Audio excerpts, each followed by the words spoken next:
Dahil big time yung mga kasama ko, narkila nila yung malaking bangka. Oh. Makikisabay lang po tayo.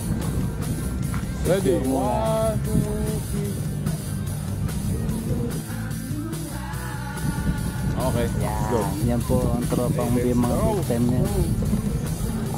Nakisabay lang tayo. Sabit lang ba? Kumbaga. Mga may camera, mga sabit lang po. Okay, simula po dito sa Palumpon, Leyte Port. Ang biyahe po natin ay 1 oras papunta dun sa Kalangaman Island. Sa gitna po siya nitong Leyte at ng Cebu. Shoutout po kay Kuya. Sleep na. Alin ba kayo po? Let's sleep.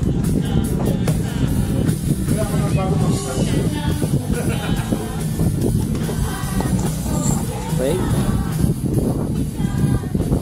Maya alis na tayo. Pasagwan lang.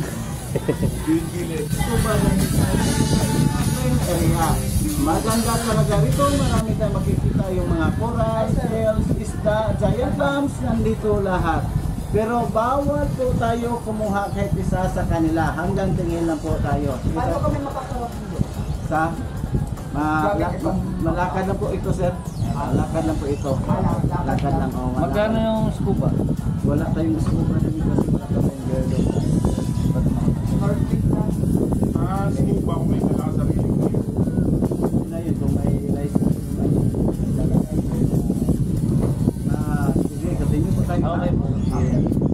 Ito yung pinaka-importante sa lahat sa sandbar, lalo na dito sa dulo ng sandbar. Bawal po tayo maligo. Pwede lang po tayo maglakad-lakad at saka mag-picture-picture lang. Dito, bawal talaga kasi yung current nga during high tide or low tide, sobra talagang lakas.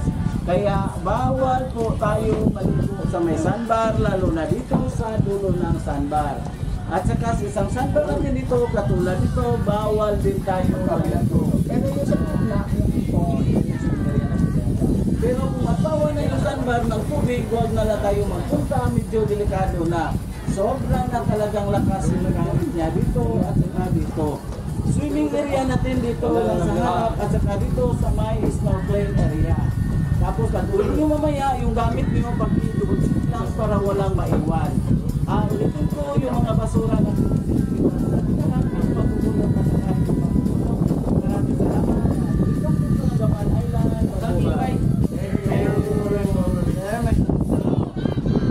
Wala na, yun na.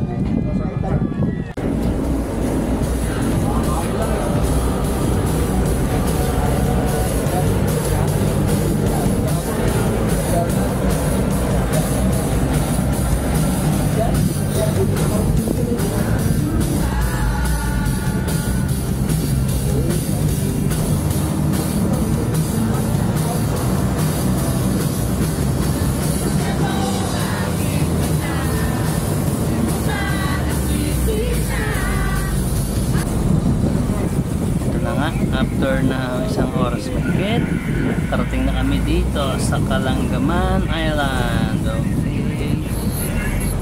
Prepare lang sila ng aming pagbaba habang papalapit na tong bangka.